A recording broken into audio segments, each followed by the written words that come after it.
It is the Chicago Podcast. I'm Brendan Greeley. I headed straight down for Chicago. When I revved 294, I was thinking about your front yard and your face behind the door. And every page I leave unmarked is waiting for your picture. Every seat I sit beside, I feel like I am right here with you, babe. This is a crazy love. You better watch your mind. I'm here with Danielle Perry, VP of Policy, Advocacy, and Community Engagement at the Greater Chicago Food Depository. How you doing, Danielle? Good. Great to see you. Yeah, good to see you too. And man, I bet when the guy who makes your business cards, does he charge by the letter? I hope not, 'cause that's a great title. I love it. It just keeps getting more and more, longer and longer. And Danielle and I, we know each other from your days at Growing Home. You gave me a tour of the urban farm down in Englewood a few years back, and that's how we got to know each other. Absolutely. It was wonderful. Yeah. Glad to see you again. Yeah, it's a pleasure. And you made the trip up to Wrigleyville, and you even you stopped at Small Cheval, even offered to grab me a burger on the way. That's awesome. I appreciate that. I had a peanut butter and jelly for lunch. If I would have known, I would have waited. Picked up. I know. I gave you the call. Yeah, you did. I missed it, and then 10 minutes later, it was done. Always. I hate when people show up and they have food for themselves and not for someone else. Right? Yeah. I thought the least I can do is ask. So. Respect. Yeah. Thank you. All right. So the Chicago Food Depository. Part of the reason we're talking today is there's kind of an urgency on this issue with SNAP benefits, and SNAP. I had to look up what it stands for, Supplemental Nutrition Assistance Program. I didn't know what the letters specifically. I knew what the program was, but I didn't. When we were kids, they called it food stamps. Okay, yeah. So it's the same thing, and people always ask me, "What is SNAP?" But it's what people know as the food stamp program. Okay. And basically, it's like imagine a credit card, but it's just a card where they put money so that people can go and buy food, and they can buy it at a grocery store, a local market, farmer's market, even. Oh yeah. Or the corner store. Okay. Cool. So you can use the card at Jewel. You can go to the Logan Square Farmers Market. All these spots. Yeah. The power about the farmers market is that it actually doubles how much you can buy at a farmers market. So if it's a farmer who accepts SNAP, it's a double buy. And when I was at Growing Home, we used to think of it like in Green City or Logan Squares Market, we sell at full price. But in Englewood, we had a farmer stand, and we sold half off in Englewood. So imagine, we used to always say that if you have SNAP, it's basically a quarter of the price. But you can look at it double, or you can look at it like you're saving half the amount. You're getting double what you would get. It helps the local farmer, and it helps the family, and you're getting really great produce. What foods can you buy with food stamps? Is there a specific list? I will say I didn't even know before I took this job that you can't even get prepared foods with SNAP. So like a rotisserie chicken that you or I could buy, they cannot use that in the store to buy food. So when I say food, you're thinking produce, you're thinking frozen food, you're thinking shelf-stable food. But a family couldn't use it to buy maybe cleaning supplies or, things that we would buy in a grocery store. They can't even use it for that. It is truly just for food. When you think about who's getting this, 75% of the people are our most vulnerable residents. That's seniors, people with disabilities. And so to imagine that they can't get a prepared meal, that's actually who really needs it. So when I think about the restrictions that states are putting on SNAP, we actually want it to be less restrictive so that people can get what they need, not more. And the funny thing too is the price. Sugary foods, highly processed foods, usually cheaper. Right. It's not necessarily that people don't want to be healthy, but to then make it more restrictive, but not give them more to be able to afford the more expensive food, the whole foods, the less processed food is kind of, just restrictive for restrictive sake, not really because you're truly trying to help people. Yeah, because I could get a 2 liter of RC for probably $1.79, whereas a thing of orange juice is going to cost me almost $4 or $5 these days. So there are new work requirements for SNAP, and can you kind of explain a little bit about what's changing and how it's going to affect people? Sure. So SNAP actually has always had a work requirement. You have to be showing and proving that you work 80 hours a month to receive SNAP.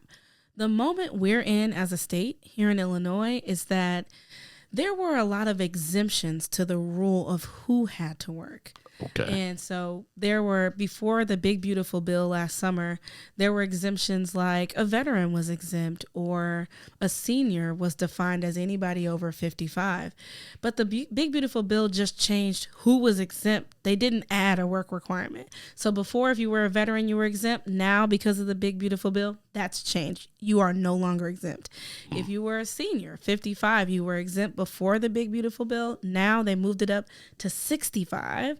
And then the biggest one that impacts Illinois is that if you lived in a state with a very high unemployment rate, the whole state could be exempt. And that makes sense. If there are not enough jobs to go around, we're not going to penalize people for not being able to eat because they can't find a job. So the state of Illinois always had this waiver. What changed in the big beautiful bill is that it eliminated those state waivers because of unemployment rates. And now for the first time in history, people who live in this state and other states that had waivers are now going to have to show that they're working. And that's what's happening in this moment. Illinois was required to start evaluating work on February 1st. And SNAP has a pretty strict 3-strike rule. You can only look unemployed in the system 3 months every 3 years.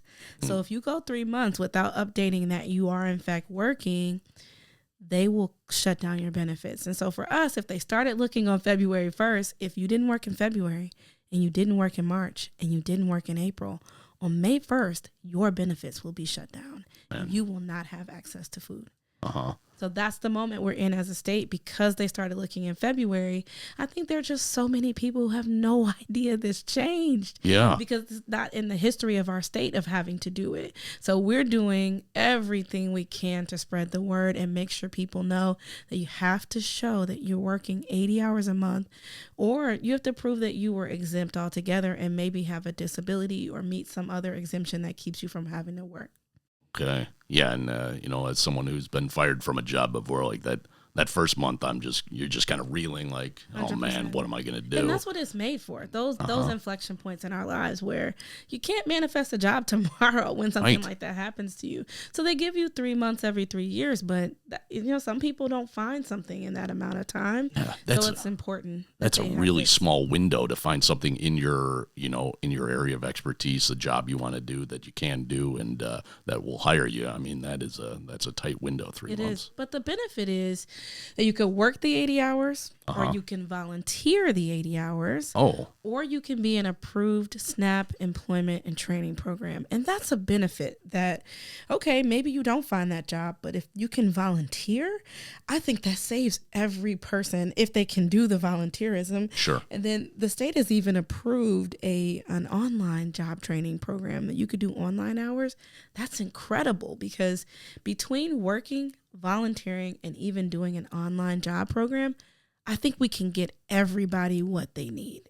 Yeah. All right. Is there a website where people can go to learn more about volunteering and just about the all of this information in general? So the Food Depository has started a coalition we're calling Save Our SNAP. And you can go to saveoursnap.org to learn more about the changes, how you can stay in the program, joining the fight with us to become an advocate in our coalition generally and the work that we've been doing. But also the state has a website that has all the volunteer opportunities across the state. It's called serve.illinois.gov. And it's like a repository of volunteer opportunities. You put in your zip code and you can find something near you.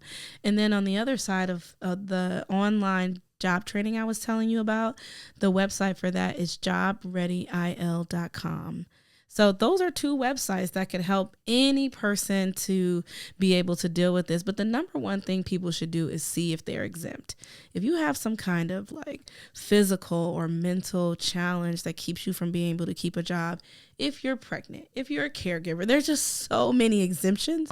The first thing you should do is see, am I even exempt and I don't even have to deal with this? Yeah. If you're not, then you move into the space of find a job, report the job you already have. Some people could be working and they just don't even know this is happening. Yeah. Do the volunteerism or do the job training. Those are kind of the steps: exemption, report the job you already have, and then if you don't, do the volunteering or whatever you need to do to keep. And you only have a few more days before you reach that third month. If you haven't updated it yet. Sure. Okay. And Danielle, you've been traveling recently to Springfield. You've been in Dalton, just kind of spreading the word, making sure getting this information to as many people as you can. Yeah, I feel like I've been to every church in Chicago at this point. There was one Sunday where I went to church in the morning, church in the afternoon, church in the evening. You know, we have been hitting the ground running, getting the word out, and we're not doing it, you know, just in the mass marketing kind of way. We do have billboards on different expressways that the city has allowed us to leverage. We do have ads on social media. We've done all the grassroots stuff like churches and community organizations. We made a toolkit where people can have easy to find graphics that they can post online or one pagers that they can share. I feel like we've done thousands of presentations for organizations who are now joining the coalition. So we're getting the word out there. But I'll tell you, the thing I think is most powerful is just telling a friend, like you telling your friends, me telling mine, us spreading the word. I never had TikTok before, but on my personal, in my personal life, I started a TikTok account and I just been making videos about this. My last video had like 40,000 views for somebody who just started TikTok a couple of months ago. Not bad, but the power of it is in the comments, people are telling me, hey, I'm doing this. Will that work? And I'm like, yep, go to idhs.gov, click here. I've been able to help so many people in the comments. And I think just using what we have, who we are, the relationships we have to spread this word. Right now, we have 150,000 people who are impacted by this. I think we can get that number to zero if as a community, we keep spreading the word. Yeah, absolutely. And so Chicago Food Depository it's an organization I'm familiar with by name for sure. Like the history of it, it dates back to, I think, 1979. Is that when Chicago Food Depository kind of originated? And can you just fill me in on the history of the organization itself and kind of what its role is in general? So we're basically Chicago's food bank. When you think of a food bank, Cook County's food bank, let's say it that way. Okay. Cook County's food bank. We serve the whole Cook County, the suburbs and the city. But a food bank is basically an organization that purchases or rescues food in bulk. Okay. And then they distribute it to pantries across the area that they serve. For us, most people think we run all the pantries, but it's not true. These are community-based organizations, churches mostly, that have their own pantry or soup kitchen or shelter. And then we provide the food to them. We purchase the food, we get the food from the government, or we rescue food from grocery stores. Gotcha. And then we give it out to communities, to their individual pantries, soup kitchens, and shelters. We also do after-school meals. We do summer meals. Yeah. And we have a high-production commercial kitchen. We also produce meals ourselves, and we deliver those meals to seniors in partnership with Age Options. So we are an access point for food. We would call this the emergency food system. Yeah. And so that's the work that we do. I think what people don't know we do is the policy and advocacy work that we're leading now around SNAP. But if you think about it, the emergency food system is great for the moment, that day, that week that they're providing food. What policy and advocacy could do, it truly impacts people's future, right? If we are able to fight for SNAP and save SNAP in this state, or if we can expand what SNAP can do, SNAP is, or food stamps as we know it, the most successful tool to end hunger in American history. For every meal we can provide in the emergency food system, SNAP provides 9. It would be crazy for us to just give out food but not talk about the policy ramifications of what losing a program like this would do to a family. Sure. But not just a family, our economy. Yeah. SNAP brings in like $5 billion a year into our economy. That's money that goes directly into the grocery store. If SNAP was to end, what happens to the grocer? Yeah. Loss of jobs or increase in prices of everyday folks like us, or they shut down altogether. So we have to fight for this, not just for the people we serve, but for our community as a whole. Right on. So and when you say you buy like bulk food, say so if a grocery store like Jewel buys, I don't know, too much. Say there's a surplus, they buy too much cranberry sauce or something after a surplus, Yeah, and that's rescuing and food, then you rescue that food, okay? Right. And But buying food, we literally buy from like major, Okay. food producers, farmers. The state of Illinois has a cool thing called Farm to Food Bank, where the state gives us funding to buy from local farms as well. So we buy from the growing home to the downstate farmer. We invest money into our local farms as well. And we hope that funding will continue to grow. We met with like a team in Ohio, and they said their funding was like $40 million. So we would love to see our Farm to Food Bank grow to that level. But right now ours is like 5.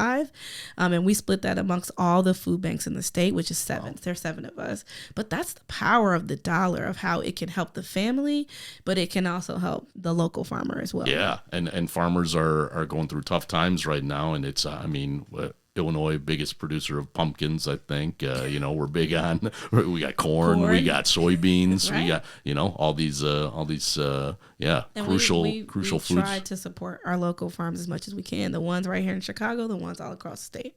Yeah. All right. And for say somebody's listening and they want to get involved somehow, they want to volunteer, they want to donate their time, or can they donate food? How could somebody get involved who just wants to help out? Well, you can always donate. We got to say that. But the Food Depository has thousands of volunteers a year. Every day, I used to joke when I started at the Food Depository, they didn't know whether I was a volunteer or staff because so many people are coming in to volunteer. Yeah, that's great. I would say like 150 twice a day. So we have volunteer repacks where people come in and help us sort the food and pack the food and get ready for our distributions. And so you could literally volunteer at the Food Depository Tuesday through Saturday, twice a day. Okay. So volunteering is a big part of the work we do. But of course, I wouldn't be myself if I didn't say, we need you to be an advocate. I think people think donate or volunteer, but advocacy is huge. We have an advocacy center right on the Food Depository's website where you could come and become a member. We send monthly emails where we talk about food policy and things that you might be interested in. We ask people to complete action alerts where, like this thing that's going on with SNAP, we'll make the whole email for you. All you have to do is enter your name and your address, and we'll send that email directly to your state rep, your state senator, or your congressman. And it lets them know that you care about this issue. And we try to have goals of like 10,000 actions a month. But it's like, I used to be a Hill staffer and an intern on the Hill back in the day. It used to get faxes all day long. This is the new fax, right? So emailing, letting them know we're passionate about this. This is how we're lifting our voice. And then next level, we now have what we're calling a champion advocate program. Ooh. Where we're training people to go down to Springfield or go to DC and talk to their legislator, or go right in your local community and meet with your legislator about SNAP or other food, issues that we're passionate about. And then next level beyond that is we want to also help people tell their story. There's so many people impacted by these changes, and we want to create people who could go and sit in this podcast, not me, but a person who actually getting this benefit, coming and chatting with you, or great. Going on the news, or talking to the paper, or even using social media to tell their story. So we're calling it like storytelling champions. And then lastly, community mobilizers, people who can go out in the community and galvanize people to fight for this, so we can take the army that we have and like times 1,000, so that's our new strategy we have in an effort to save SNAP. We know we can't do it by ourselves, and so we're asking people to come and think about what advocacy could look like for you. It could be posting on social media, it could be talking to your friends, hosting a book club, but we need advocates too, not just donors, not just volunteers. Sharing food and making sure someone isn't hungry is like one of the most, I think, basic ways we relate to each other as human beings. Like, it just is such a natural way to show, empathy and that you're a part of humanity. And I was wondering, like, are there any local restaurateurs or elected officials or like local heroes that you could name that have been especially supportive of the Greater Food Depository or of the cause in general that we could support and admire? Oh man, there's so many, and I would be foolish to sit here and try to name them. Sure. I will say I started at the Food Depository just a year ago, and around this time last year, they had a lunch for us to celebrate the work that we do in the community, and there were like 50, maybe 75 famous chefs from across the city of Chicago who brought a dish and served it to us. They're doing it again. I think it's next week. And I don't want to misspeak, but I think Bill Kim might be the one who is leading it. Cool. And I mean, it just says so much that some of the biggest, restaurants in Chicago, that those chefs were willing to come and do that. And from an elected perspective, right now we're running bills in Springfield, and we have people like, leader LG Sims and Camille Lilly and Avalar, like people who are coming out and supporting our work. We just had a big rally in Springfield last week, and Senator Graciela Guzman came and fired up the crowd and just told her own story about SNAP. The thing that she said that gave me goosebumps, she's like, I'm a state senator right now because of SNAP.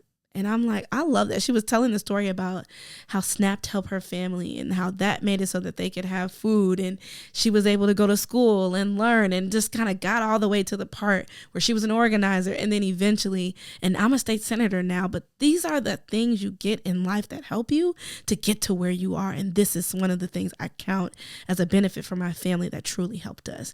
Going to school hungry is unacceptable. And when she was talking, I was just like, goosebumps. Like, she was firing up that crowd. She's more than just somebody who carries our bills. She's a champion for this. And so I could go on and name all these people, but from the chefs in the city to the leaders of the city, Lauren Underwood, Congresswoman Lauren Underwood, first person who did a live with me on Instagram Live about SNAP after the big, beautiful bill. We have so many people who are champions for our work. I would be, I'm probably missing somebody right now, but I'm just naming the people that come to mind who have Senator Lakeisha Collins. She has just turned into a huge champion for us, town halls, Instagram Live recently, just so many ways, and also bringing in more people. She got us in front of the Black Caucus to be able to explain why this was important and how a lot of the people left who have not updated their information live in the districts of people in the Black Caucus. She gave us that platform. And so it's different to just sign on to a bill, but then to post, then to host, to go in community, then to bring us in front of more people.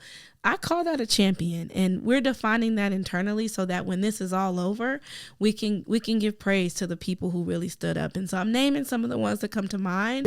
But we're going to do a good job of telling the story of the people who came along with us and fought this fight with us. Absolutely. Yeah, you tell the story of the state senator, how she's there because, all of us got help from someone along the way, whether it was our family or an organization or a school. And in the grand scheme of things, like what would it take?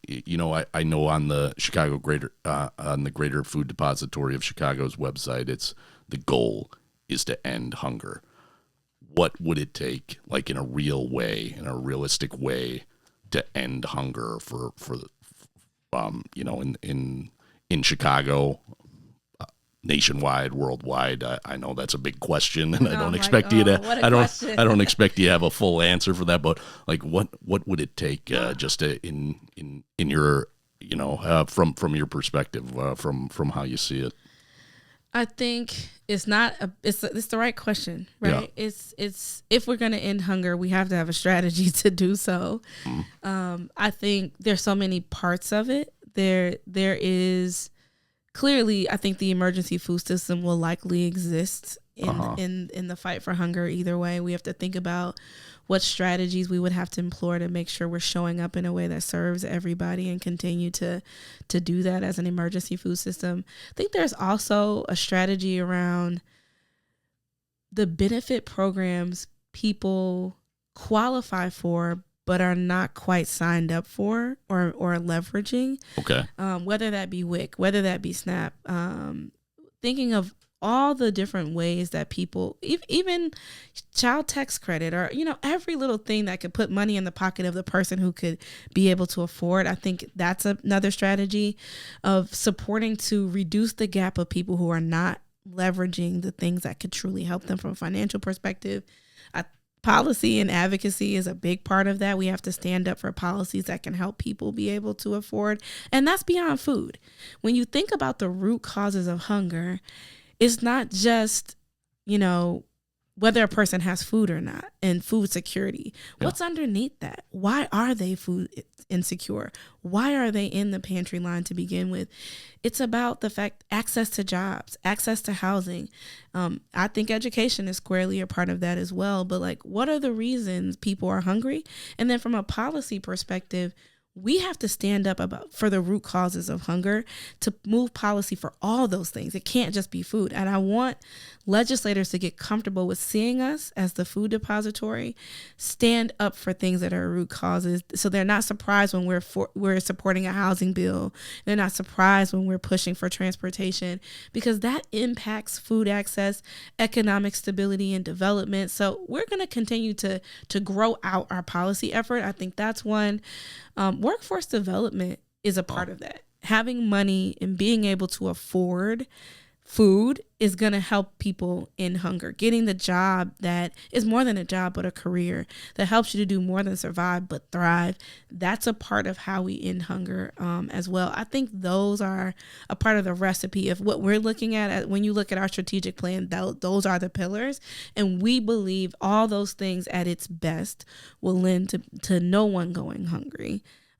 In conclusion, but yeah, you can't say that's your mission and not have a strategy towards it. Yeah, absolutely. I think that's very well said. Yeah, it's So that's what the Greater Food Depository is going to keep. That's the crusade, right? Every day, just trying to take another step towards getting closer to that. Yeah, 100%. And policies like this, when the Big Beautiful Bill passed, and you saw the safety net as we know it dismantled in one bill, that's something we have to fight against to be able to end hunger. So we were already at a point, and then we went backwards. And now we just have to fight to, one, reverse those changes, but then two, try to see if we can get the state to mitigate the harm from those changes. Yeah. So when they're implementing those changes at a state level, we're asking them to be compassionate, not just compliant, Yeah. And then also to think about, what could the state do to stand up? The bills we're running in Springfield, we're saying, look, for the people who lose their benefits on May 1st, is there a possibility that the state could do a one-time emergency cash assistance allotment for the people who lose, so that they have food to eat? And I know that's a lot to ask the state. It's not in the budget. It's nothing they plan for. And they shouldn't have to fix for what the federal government is doing. It's not truly their job. And I don't know that we could even afford it, but it's an ask. It's an ask to the state to say, what do we do when the federal government sits down and steps back? Do we stand up and say, we're not going to let our people go hungry? That's our ask. And we're doing that not just for the people who lose their benefits because of the work requirements. We're running another bill for all the legally present immigrants who were completely cut off of SNAP in the Big Beautiful Bill. We're asking the state to support them as well. So, we have to do what we have to do as a state. I think we are a leader, a champion. I think we're trendsetters as a state. And I believe that no one wants to see people go hungry, and that even if we had to levy a tax to support people, I kind of firmly believe people in the state of Illinois would say that's worth it to me. Yeah, this is Chicago, the Midwest. We take care of each other. I mean, that's what we do. And yeah, and by and large, nobody wants to be dependent on handouts or anything. But when hard times happen, we got to help each other out. Absolutely. And it's jobreadyil.gov. That's .com. jobreadyil.com and serve.illinois.gov. .gov. Okay. All right. And the Greater Food Depository, can check out their website. Yep. chicagosfoodbank.org. Okay, excellent. Danielle Perry, thanks so much for coming up to Wrigleyville, and I appreciate the chance to get a chance to converse with you. It's always a pleasure. Always a pleasure. Thanks for having me. Headed straight down for Chicago.